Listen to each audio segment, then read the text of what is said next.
नमस्ते। दैनिकी.com को आजको अन्तर्वार्तामा मसँग हुनुहुन्छ 71वटा देश नेपालको राष्ट्रिय झण्डा फहराउँदै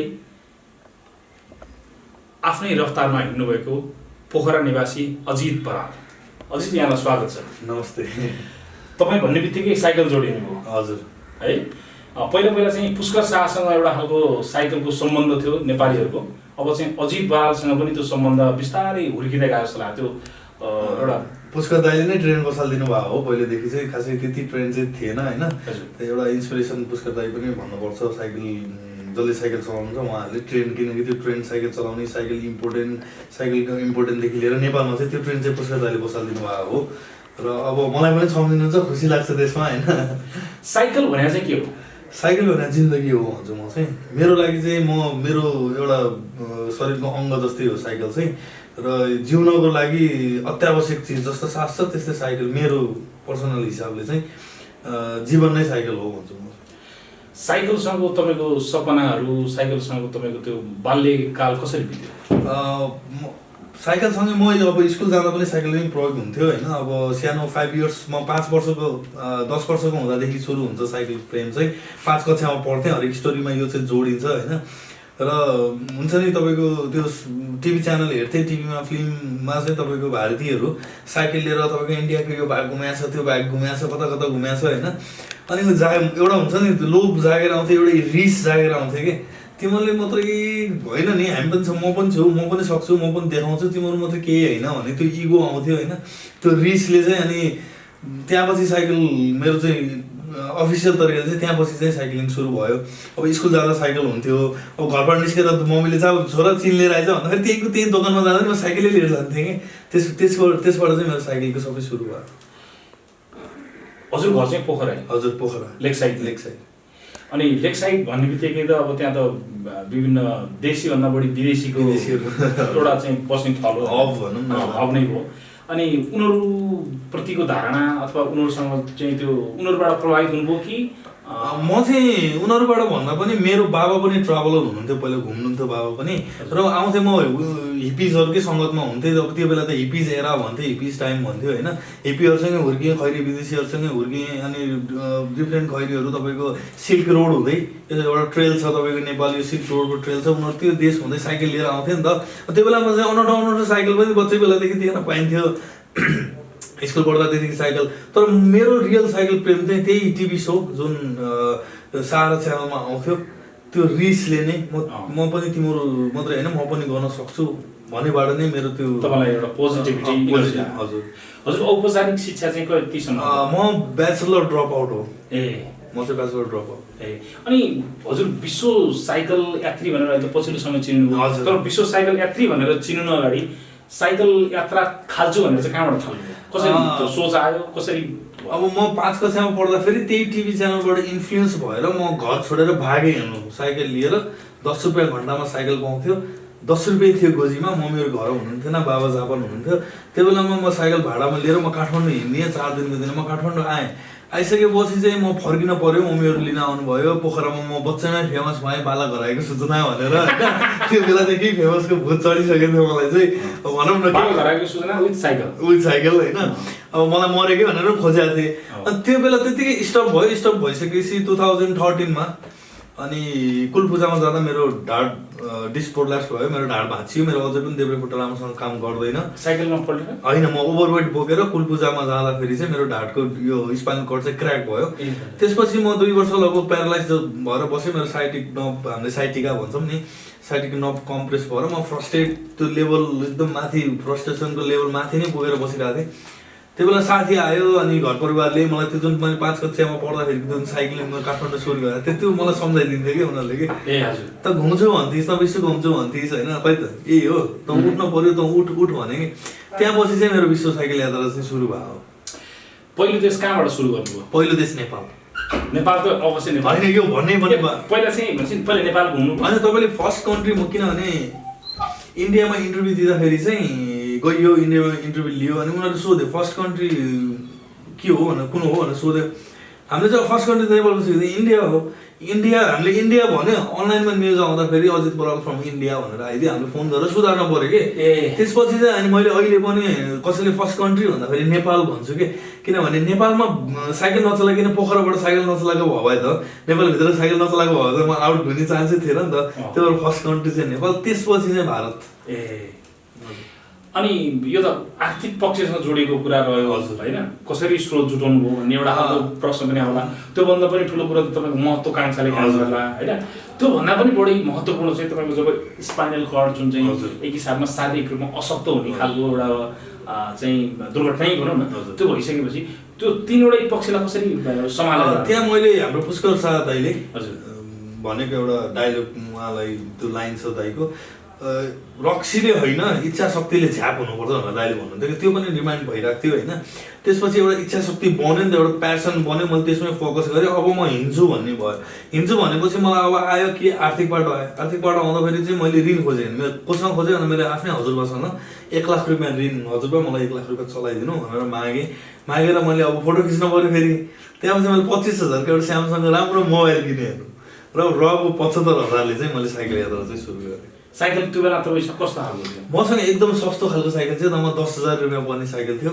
F1 को साइकल हो एकदम हेभी साइकल थियो 18 केजीको साइकल थियो अब गियर पनि जम्मा तपाईँको 21 गियर भनौँ न त्यो बेलाको गर्दाखेरि चाहिँ अब त्यो पुस गर्दा मेटलको साइकल हो त्यो गाह्रो नै हुन्थ्यो त्यो पनि इच्छा शक्ति भित्र भएको भएर चाहिँ पहिला दिन गनिन्थ्यो घर छोडेको त्यसपछि किलोमिटर गर्न सुरु गरियो त्यसपछि त अनि जानी नै रहेछ निरन्तर गइराखौँ भनेर अनि त्यो गर्नै छोडियो जब नेपालबाट तपाईँ इन्डिया पस्नुभयो अनि त्यो साइकल यात्रालाई 71 देशसम्म घुम्दाखेरि कन्टिन्यू गर्नुभयो कि नेपाल फर्किँदै फेरि जानु होइन म बिचमा 3-4 चोटि चाहिँ फर्किएँ हजुर जस्तै सुरुको 17वटा कन्ट्री पछि म दसैँ मनाउनलाई चाहिँ युएसमा साइक्लिङ सकेपछि चाहिँ म नेपाल फर्किएँ त्यसपछि फेरि तपाईँको यता अस्ट्रेलिया न्युजिल्यान्ड फिजी यिनीहरू भ्याएर चाहिँ फेरि म नेपाल फर्किएँ बिचमा म 2-3 चोटि चाहिँ फर्किएँ नेपाल फर्किनु हजुर अनि आर्थिक स्रोत त अब सम्भवतः तपाईँले पनि जुटाउनु होला अरू जो मनकारी व्यक्तिहरूले दिनुभयो कि आफ्नै व्यक्तिगत यस्तो भयो उहाँहरूसँग मैले डाइरेक्टली मलाई ऊ भनेर माग्ने थिएँ त्यो चाहिँ हुन्थेन होइन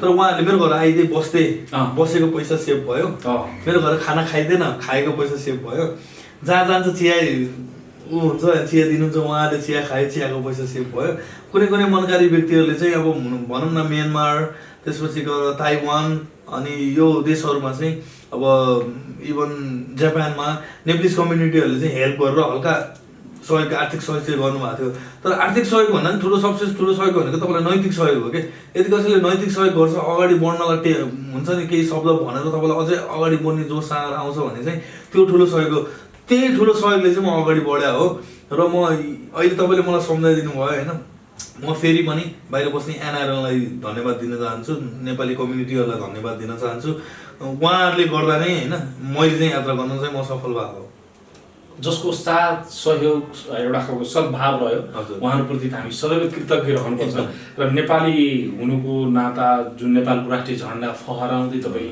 आफ्नो देशको प्रतिनिधित्व गर्दै साइकलको माध्यमबाट पसिना चुहाउँदै ती देशहरू घुम्नुभयो होइन त्यसमा सुखद घटना पनि थिए होला हजुर कस्ता थिए घटनाहरू सुखद घटनाहरू अब म चाहिँ हरेक चिजलाई सुखकै हिसाबले लिइदिन्छु लिनलाई यो हुनु थियो भयो भन्ने हिसाबले मैले लिन्छु अब त्यही म्यानमारमै तपाईँको आङ सान सुकीको भतिजीले चाहिँ होइन अब हामीलाई इन्टरभ्यू भयो म्यानमारमा भइसकेपछि यो पत्रकारले चाहिँ त्यो मलाई के छ इच्छा कसलाई भेट्ने छ भन्दाखेरि चाहिँ हामीलाई आङ सान सुकी भेट्न मन छ भन्दाखेरि आङ सान सुकीकै मन्त्रालयले चाहिँ उहाँको सचिवालयले हामीलाई इन्भाइट गरेर नोभोटेल म्याक्स भन्ने होटलमा लगेर त्यसपछि हुन्छ नि रुम लिएर राखिदिएर होइन अनि हामीले चाहिँ नेप्लिज कम्युनिटी भनेर अगाडि हामी नेपालबाट हो हामीले नेपालको झन्डा अगाडि देखाएर उहाँसँग प्रत्यक्ष कुरा गर्न पाउँदा चाहिँ नेपालीले पनि सक्छ है भन्दा त्यो चाहिँ खुसीको क्षण हुन्थ्यो कि हामीलाई चाहिँ अनि कसैले तिमीहरूको देशमा त सगरमाथा छ है तिमीहरूको देशमा बुद्ध छ है अनि त्यो भन्दा चाहिँ एकदम खुसी हुन्थ्यो झन्डा चिन्दाखेरि कसैले नेपालको झन्डा होइन भन्दाखेरि त्यो चाहिँ हामीलाई चाहिँ खुसीको क्षण हुन्थ्यो तपाईँ अनुहारको हिसाबले चाहिँ हुन त म पनि कालै छु तपाईँ पनि एज अ लाइक हामी गाउँ गोरु भन्दा अलिक अझ कालो म चाहिँ कालो चाहिँ होइन तर गाउँ गोरु भन्दा थोरै कालो अनि यो अनुहारको पहिचानले पनि अलिकति सजिलो भयो कि घुम्नलाई होइन अनुहारको पहिचानले भन्दा पनि घुम्नलाई देशको झन्डा हाम्रो अचम्मको झन्डा छ। त्यो झन्डाले गर्दाखेरि चाहिँ हरेक मानिसको आँखा पनि तानिन्छ हामीतिर। नेपालीहरूले विदेशमा झन्डा देखेर पनि तपाईँको हुन्छ नि ए नेपाली रहेछ सपोर्ट गर्नुपर्छ हेल्प गर्नुपर्छ भनेर उहाँले बोलाउनुहुन्थ्यो। मेरो हुलियाले केही गरेन, मेरो बोलीले चाहिँ असर पार्यो। किनकि संसारमा राम्रो नराम्रो मान्छे जहाँ पनि छ हेर्नु, आफूले जस्तो बोल्यो मान्छे त्यस्तै भेटिने हो कि। तपाईँ राम्रो बोल्नु भने राम्रो मान्छे भेटिन्छ, नराम्रो बोल्नु भने नराम्रै मान्छे भेटिन्छ। सायद मैले राम्रो बोलेँ, मैले राम्रै मान्छे भेटेँ। क्या भयो, त्यो चाहिँ सकारात्मक कुरा पनि हो। भित्र सकारात्मक ऊर्जा भाव भयो भने यस्तै खाले मान्छे भेटिन्छ। त्यसबाट सकारात्मक कुराको सकारात्मक त्यो एउटा उदाहरण पनि तपाईँले दिनुभयो है। अनि परिवारको चाहिँ साथ सहयोग कस्तो रहिरह्यो? परिवारको साथ सहयोग बुवा पनि अब पहिलेदेखि ट्राभलिङमा हुने, दाइ मसँग सुरु गर्नुभयो, सँगै सुरु गर्नुभयो दाइले चाहिँ साइकल। हजुर, त्यो बेलामा मेरो त्यो खाका प्लान बनिसकेपछि दाइले चाहिँ okay I'm also interested, I will also cycle with you, म पनि तँसँग साइकल चलाउन जान्छु भनेर उहाँ चाहिँ गण्डकी हस्पिटलको सरकारी ज्याकेट क्विट गरेर मसँग साइकल हिँडिदिनु भएको थियो कि। होइन अब प्रश्न, दाइ चाहिँ अहिले युएसमा हुनुहुन्छ। उहाँ चाहिँ एमबिबिएस डक्टर, उहाँ युएसमा चाहिँ अहिले एमपिएच गरिरहनु भएको छ, मास्टर इन पब्लिक हेल्थ। त्यो चाहिँ उहाँ अहिले उता कम्प्लिट गर्नु भनेपछि त परिवारको चाहिँ त्यस्तो दाइ आफै साइक्लिङमा भनेपछि त्यो गजब। भाषाको समस्या कति हुनुहुन्छ विदेश जाँदाखेरि? सबसे मेन समस्या भनेको भाषाको हुन्छ तपाईँको। अब अरूले भन्छ इन्टरनेसनल भाषा इङ्ग्लिस भन्छ, म चाहिँ इन्टरनेसनल भाषा इसाराको भाषालाई इन्टरनेसनल भाषा भन्छु कि जहाँ पनि इसाराको भाषा चल्छ। अब भाषा नमिल्नाले तपाईँको कहिले कहिले भोकै परिन्छ, भाषा नमिल्नाले प्यास मेटिँदैन। अनि मेन कुरा तपाईँ टोइलेट जान परेछ, भाषा बुझ्दैन, टोइलेट जान समस्या हुन्छ। अनि आफूलाई केही भन्न मन छ, केही सहयोग माग्नु मन छ भने भाषा चाहिँ कहिले कहिले ब्यारियर भइदिन्छ। तर तपाईँ यदि इसाराले नै बुझाउन सक्नुभयो भने चाहिँ इट्स पोसिबल भन्छु म चाहिँ। भाषा सबसे ठुलो भूमिका। अब एसियन कन्ट्रिजमा चाहिँ तपाईँ इङ्ग्लिस हल्का फुल्का चल्ने भयो। अब क्याम्बोडियामा गाह्रो छ, तपाईँको लाओसमा गाह्रो छ, भियतनाममा पनि गाह्रो छ। अब इभन जापानमा हामी इङ्ग्लिस बोलिदिँदाखेरि उनीहरूले चाहिँ हेडेक नो इङ्ग्लिस हेडेक भन्दै थियो कि हामीलाई चाहिँ, किनभने उनीहरूलाई इङ्ग्लिस आवश्यक छैन नि त, उनीहरू आफैमा सक्षम छ उनीहरू। भाषाले चाहिँ एकदम धेरै फरक पर्छ। त्यस्तो केही सुखद घटनासँग केही अप्ठ्याराहरू पनि आए कि? अप्ठ्यारा घटनाहरू धेरै नै आए। अब अस्ट्रेलिया हुँदाखेरि मेरो घाँटी नै क्र्याक भयो। मेरो साइकल एक्सिडेन्ट भएर मेरो घाँटी क्र्याक भएर मेरो देब्रे हात राम्रोसँग चल्दैन, मेरो देब्रे पार्ट नै विक छ कि, यो हात राम्रोसँग चल्दैन, राम्रोसँग समात्दैन। म क्याम्बोडियामा हुँदाखेरि मैले त अगाडिको दुईवटा दाँतै भाँचेँ होइन। छलाकको स्माइल भनेर अहिले चाहिँ छलाकको स्माइल होइन। अब मेरो कान्छी औँला भाँचिया छ, मेरो शरीर छेदविच्छेद छ साइकलबाट। तर सायद यो दुःख भयो भनेर मैले साइकल चाहिँ छोडाएको छु है।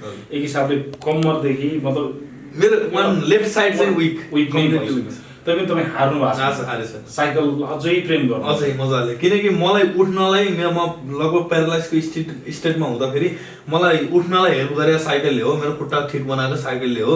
त्यही भएर अब खुट्टा ठिक बनाउन सक्छ भने घाँटी र हात पनि अभियसली ठिक बनाउन सक्छ नि, त्यही भएर चाहिँ साइकल भइरहेको छ।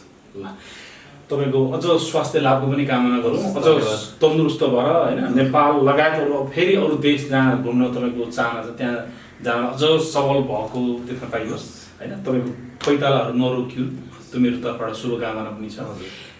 नेपाल र विदेशमा साइकललाई हेर्ने नजर चाहिँ कस्तो छ? नेपाल र विदेशमा साइकल भन्दा नि साइकल यात्रीलाई हेर्ने, साइक्लिस्टहरूलाई हेर्ने नजरिया चाहिँ अति नै फरक छ। अब नेपालमा चाहिँ अहिले तपाईँको यो 1-2 वर्ष 2-3 वर्षमा चाहिँ साइक्लिस्टको यो साइकलको ट्रेन्डहरू चाहिँ बढिरहेछ होइन। अब जस्तै थ्याङ्क्स टु प्याङ्क बाइक जसले चाहिँ साइक्लिस्टहरूलाई सपोर्ट गरिराख्नु भएको छ, न कि उहाँहरूले साइकल मात्रै नबेचिकन साइकल दिएर सपोर्ट गरिराख्नु भएको छ होइन। कतिलाई साइकल नै स्पोन्सर गरेर सपोर्ट गरिराख्नु भएको छ। फर इक्जाम्पल मलाई पनि उहाँहरूले एउटा साइकल स्पोन्सर गर्नुभएको छ, पोलिगन बाइक दिनुभयो। हजुर आज हजुर धन्यवाद होइन। अब अहिले चाहिँ डेभलप भइरहेछ, तर एउटा यस्तो जमात पनि छ भनौँ न, एउटा यस्तो पब्लिक पनि छ जसले चाहिँ साइकल चलायो कि गरिब होइन, यो साइकल चलाएर लिएर हिँडिरहेछ होइन। गाडीवालाहरूले तपाईँलाई साइड नदिने होइन, पेल्ने चेप्ने, यो चाहिँ साइकलको सपोर्ट चाहिँ होइन यिनीहरू। यो ट्रेन्ड एउटा अवेरनेसको ल्याक भएर नै हुनसक्छ, ट्राफिक अवेरनेसको ल्याक पनि भएर हुनसक्छ। नियम हाम्रोमा प्रशस्तै छ, लागु भइरहेको छैन। स्पेसली साइक्लिस्टको फिल्डमा र साइक्लिङको फिल्डमा चाहिँ तपाईँको लागु भइरहेको छैन। अनि अब सपोर्ट थोरै मात्राको भइरहेछ अनि सपोर्ट नगर्ने धेरै मात्राको भइरहेछ। त्यो गर्दाखेरि साइक्लिस्टहरू हल्का पलायन भाव हो कि टाइपको पनि देखिरहेछ कि अहिले चाहिँ। तर यो 2 वर्षमा चाहिँ मैले आफैले स्टडी गरेको स्पेसली कोरोनाको लकडाउन पछि चाहिँ साइक्लिङको ट्रेन्ड चाहिँ अति नै बढेर माथि आएको छ। विदेशमा चाहिँ कस्तो पाउनु? विदेशमा चाहिँ तपाईँको जस्तै म नेदरल्यान्ड गएँ, एभ्रिवान सबैले साइकल युज गर्नुहुन्छ, तपाईँ जहाँ जानुहुन्छ साइकल देख्नुहुन्छ होइन। जापानमा भयो साइकल युज गर्नुहुन्छ, उहाँलाई रेस्पेक्ट छ, साइक्लिस्टहरूलाई जुन रेस्पेक्ट हुन्छ नि दिने। अब युएसमा चाहिँ तपाईँको अमेरिकामा साइकल चलाउँदाखेरि साइकलबाट 3 फिटको ग्यापमा चाहिँ गाडी हुनु पर्यो। त्यो कुनै कार गइरहेछ, बाइक गइरहेछ, जे गइरहेछ भने 3 फिटको ग्यापबाट नजिक आयो भने चाहिँ पुलिस आएर त्यो गाडीवालालाई चाहिँ चिट काटिदिन्छ। इन्टरनेसनल ल अनुसार साइक्लिस्टबाट 3 फिट ग्यापमा र रेस्पेक्ट साइक्लिस्ट। अनि तपाईँको सिग्नल दिने साइक्लिस्टहरूलाई, म यता अब गाडीवालाहरूले सिग्नल दिने, त्यो गर्ने रेस्पेक्ट छ साइक्लिस्टवालालाई। नेपालमा चाहिँ म साइक्लिस्टलाई चाहिँ रेस्पेक्ट त्यति देख्दिनँ। अब जस्तै तपाईँको मेरो विचारमा होइन, अब गाडीवालाले हेरिदिने होइन, इभन लाइक तपाईँको बसवाला भयो, गाडीवाला, अरू आम पब्लिकहरू जो गाडी लिएर हिँड्छ उनीहरूले चाहिँ हेरिदिरहेको हुन्छ क्या साइक्लिस्ट चाहिँ। र हामी पनि संयम भएर बाटोमा हामीले पनि संयम भएर चलाइदिनुपर्छ। साइकलमा छौँ भन्दैमा हामीले पनि अब गाडीको नजिक लाने, बिच बाटोबाट चलाउने पनि देखिन्छ कि, त्यो नि गर्नु भएन। तर नेपाल बाहिरको दाजुमा नेपालमा चाहिँ साइक्लिस्ट चाहिँ रेस्पेक्ट अलिकति कम छ भन्छु। साइकल चलाउनु भने चाहिँ एक हिसाबले मनोरञ्जन मात्रै हो र? यो साइकल मनोरञ्जन मात्रै होइन, साइकल चाहिँ यो हामीले भन्छ नि सर्वभोगी सर्व औषधि भने जस्तै हो। साइकल चाहिँ तपाईँको स्पोर्ट्समा पनि भयो, मनोरञ्जनमा पनि भयो। साइकल योगा हो, साइकललाई चाहिँ म योगा भन्छु, एउटा ध्यान हो साइकल चाहिँ होइन, मेडिटेसन हो। साइकल औषधि हो, साइकललाई हरेक चिजमा लिन सक्नुहुन्छ तपाईँले होइन। अब तपाईँलाई आफ्नो फ्याट गलाउनु छ भने साइकल चलाउनुहोस्, तपाईँलाई अब स्पोर्ट्समा जानु छ, स्टन्ट देखाउनुहोस्, साइकल चलाउनुहोस्। साइकलबाटै मनोरञ्जन पनि गर्न सक्नुहुन्छ। अब भनौँ न कसैसँग नजिक हुनु छ भने साइकलबाटै नजिक हुनुहोस्। साइकल चाहिँ यो सर्व औषधि टाइप हो। तपाईँ 71 देश घुम्नुभयो, 71 देश घुम्दाखेरि तपाईँले अरू माध्यमबाट घुम्नु भएको र साइकलबाट घुमेकोमा भए तपाईँलाई अलिक तुलना गर्ने एउटा मैले अवसर दिएँ भने तपाईँलाई कुन चाहिँ बेटर लाग्छ? म साइकलबाटै एकदम बेटर लाग्छ, किनकि तपाईँ अरू माध्यमबाट जानुभयो भने गाडीमा जानुहुन्छ बन्द हुन्छ, तपाईँले केही पनि देख्नुहुन्न। साइकलमा चढेर त्यो सिटमा बसेर ह्यान्डलसम्म मात्र हेर्नुहोस्, तपाईँले सारा चिज देख्नुहुन्छ। 360 को भ्यू देख्नुहुन्छ। हजुर, तपाईँलाई जहाँ मन लाग्यो त्यहाँ रोक्न पाउनु भयो, तपाईँलाई अनुभूति गर्न पाउनुभयो। तपाईँ गाडी नजाने ठाउँमा तपाईँ जान सक्नुहुन्छ। अब भनौँ न तपाईँ हिमालय जानु पऱ्यो भने साइकल लिएर जान सक्नुभयो कि, तपाईँलाई जाँदा अप्ठ्यारो होला, झर्दा सजिलो हुन्छ कि। विदेशको त 71वटा देश घुमिसक्यो, नेपालको कति जग्गा घुम्नुभयो? नेपालको म त्यति घुमेको छैन। म तिलिजोताल गएको छु साइकलमा, मनाङ मुस्ताङ भइहाल्यो। म कोरी गएको छु कास्की नजिक, म स्याङ्जा एरिया मैले सबै घुमेको छु। त्यसपछिको म कापुचे लेक गएको छु र मैले मेची महाकाली गरेको छु। अबको कुनै त्यस्तो योजना छ कि? अबको योजना भनेको म दसैँको 20 ताका चाहिँ हाम्रो पोखराको रिनाउन्ड कुनै सरकारी प्रशासनमा हुने दाइहरू हुनुहुन्छ, उहाँहरूसँग चाहिँ मेची महाकाली गर्दैछु फेरि। त्यसपछि चाहिँ अनि म सौखा सभा बरुण भ्यालीमा भएको शिवधारा जाँदैछु साइकल लिएर। साइकलमै ल गजब, साइकलको यात्रा त गजब छ।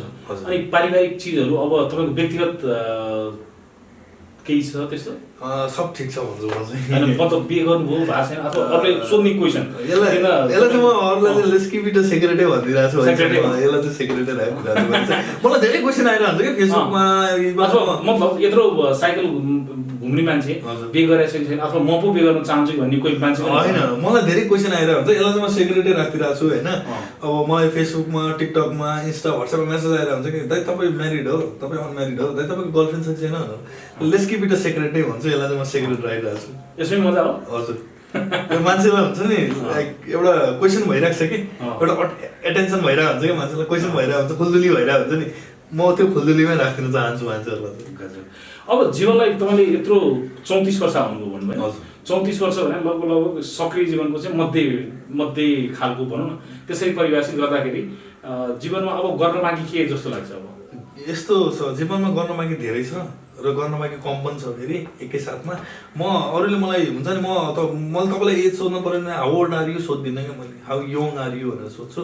आफूलाई जवान सोच्नुहोस्, म जवान नै छु, म 16 वर्षको टाइपको फिल गरेर त्यो इनर्जी लिएर अगाडि बढ्छु। म चाहिँ मैले गर्न बाँकी धेरै नै छ। म अझै बल्ल आधा विश्व घुमेको छु, म अझै धेरै घुम्न बाँकी छ, मैले धेरै सिक्न बाँकी छ, धेरै म जान्न बाँकी छ। मैले चाहिँ हुन्छ नि त्यो मैले सिकिसकेको छैन, जानिसकेको छैन, देखिसकेको छैन, त्यो धेरै चिज बाँकी छ अझै पनि। भनेपछि तपाईँको यो विश्व यात्रालाई पनि कोरोनाले के असर गरे हो? गर्यो। कोरोना तपाईँ अहिले पनि फेरि विदेशमा हुनुहुन्थ्यो, हाम्रो भेट नहुने सम्भावना हजुर। म घुमिरहेको हुन्थेँ। मेरो दाइको बिहा भएको भएर चाहिँ म युरोपमा साइक्लिङ गर्दा गर्दै म नेपाल फर्काएको थिएँ। त्यसपछि हल्का टाइम एक दिन म नेपाल बिताउँछु भनेर बस्दा बस्दै लकडाउन भइदियो। दाइ जानुभयो बिहा गरेर, म चाहिँ यतै अड्केँ। त्यसपछि होइन तपाईँको अब नेपालमा अड्काएको छ, साइकललाई त रेस्ट्रिक्सन नहोला नि लकडाउनमा भनेर म साइकल लिएर चाहिँ लकडाउनभरि घुमेको छु। म एकछिन बसिनँ, म घरमा चाहिँ साइकल लिएर कहिले यो हिमाल कहिले त्यो हिमाल गर्दै घुमेँ। अरू तल चाहिँ मतलब सम्म ठाउँमा घुम्छ तपाईँ चाहिँ प्राय सिटीमा रेस्ट्रिक्सन छ। म गएको हिमालतिर घर छैन, केही छैन, म एक्लै छु भने त्यहाँ कसैलाई कोरोना सर्ने डर पनि भएन। म सबै ग्यास सिलिन्डरदेखि लिएर म म्याक्सिमम खानेकुरा चाहिँ हाम्रो चाहिँ चाउचाउ चिज त्यो हुन्छ, अनि सानो ग्यास सिलिन्डरहरू हुन्छ, अनि घरसँगै बोकिन्छ टेन्ट, स्लिपिङ ब्याग भयो। त्यसपछि चाहिँ तपाईँलाई केही टेन्सनै भएन कि तपाईँको सानो संसारै त्यही भयो। साइकल छ, घर छ, भयो। तपाईँ अहिलेसम्म चढेको सबभन्दा महँगो साइकल कति लाखको? 28 लाखको साइकल हो। मलाई ताइवानमा जाइन्ट कम्पनीले हाइब्रिड गरेर गिफ्ट दिएको थियो। मैले यहाँ सँगसँगै अर्को देखेको चाहिँ 54 लाखको साइकल भन्नुपर्छ, किनकि क्याम्बोडियामा एकजना जर्मनको विदेशीले चाहिँ एउटा गोल्ड प्लेट साइकल चाहिँ 54 लाखको साइकल देखाएको थियो मलाई चाहिँ। मैले पहिला विश्वास गरिनँ, पछि चाहिँ सस्तो साइकल चढ्दा र महँगो साइकल चढ्दाको अनुभूति कस्तो रह्यो? सस्तो साइकल चढे पनि त्यही नै हो, पेडल नै मार्ने हो। महँगो साइकल चढे पनि पेडल नै मार्ने हो। हल्का कम्फोर्ट धेरै होला, तपाईँको सक खेल्दा होइन कम्फोर्टेबल होला, तर मेहनत त्यत्तिकै नै छ। तपाईँको मेहनत नगरेसम्म तपाईँलाई दुइटै साइकलमा चाहिँ तपाईँलाई सुख प्राप्ति हुनेवाला चाहिँ छैन। अजित बरालको नाम नै बडो, अजित भनेपछि यसको अर्थ के हुन्छ नामको? अजितको अर्थ चाहिँ यो शिव भगवानको नाम हो एउटा। र अब कसैले जित्न नसक्ने पनि भन्छ, कसैले जित्न नसक्ने अजित भन्छ, तर म चाहिँ शिव भगवानको एउटा स्वरूपको नाम हो अजित भनेर। मैले सर्च पनि गरेको थिएँ विकिपिडियामा, के अरे उसमा इन्साइक्लोपिडियामा मैले हेरेको थिएँ, अनि त्यहाँ चाहिँ प्राउड पनि फिल भएको थियो आफ्नो नाममा, अब भगवान शिवको नामसँग जोडिएको भनेर। यो अन्तर्वार्ताभरि हाम्रो अजितजी हाँसिरहनु भयो, उहाँको जुन सकारात्मक भाइब्स छ त्यो चाहिँ सबैको लागि अनुकरणीय छ। तपाईँलाई सामाजिक सञ्जालबाट भेट्न मन लाग्यो भने अथवा चाहिँ प्रत्यक्ष भेट्न मन लाग्यो भने केही सुविधा छ यो अन्तर्वार्ता हेर्ने? मलाई फेसबुकमा एड गर्न सक्नुहुन्छ, अजित बराल भनेर छ। टिकटकमा मेरो अजित बराल अफिसियल छ, _अफिसियल भनेर, र इन्स्टाग्राममा चाहिँ अजित बराल अफिसियल नै छ। तिम्रो धेरै मान्छेहरूले तपाईँ यात्रा गरिरहँदाखेरि तपाईँले हाल्ने चिजहरूले उहाँलाई उत्प्रेरणा दिन सक्छ। विशेष गरी नेपालमा साइकलको संस्कृति बढ्दै गइरहेछ, त्यो संस्कृति बढाउन हाम्रो अन्तर्वार्ताले पनि अलिकति थोरै भूमिका खेल्ला भन्ने मलाई लाग्छ। तपाईँ हाम्रो यो दैनिकी.com को अफिससम्म आइदिनु भयो। आज हामी बडो हाँसेर यो अन्तर्वार्ता गर्न पायौँ, साइकलको अनुभव अरू साथीहरूलाई सुनाउन पायौँ, यो प्रति आभारी छु। हजुर, मलाई पनि मेरो 2-4 शब्द राख्न दिनुभयो हजुरले, मेरो सेयर गर्न यहाँ कुरा राख्न दिनुभयो। मेरो स्टोरीले कसैलाई मोटिभेट होस्, कसैले आफ्नो जीवन जिउने तरिका खोज्न सकोस् मेरो स्टोरीबाट, त्यसको लागि हजुरलाई पनि धेरै धेरै धन्यवाद। अहिले हामी हात मिलाउने पक्षमा छैनौँ, नमस्कारै काफी छ। सामाजिक दूरी कायम गरेर हामीले अन्तर्वार्ता पनि कायम गऱ्यौँ। हाम्रो यो अन्तर्वार्ता तपाईँहरूलाई कस्तो लाग्छ? तपाईँहरूको प्रतिक्रियाले हामी अझ थप उत्साहित हुन्छौँ। दैनिकी.com हेर्दै गर्नुहोला। नमस्कार।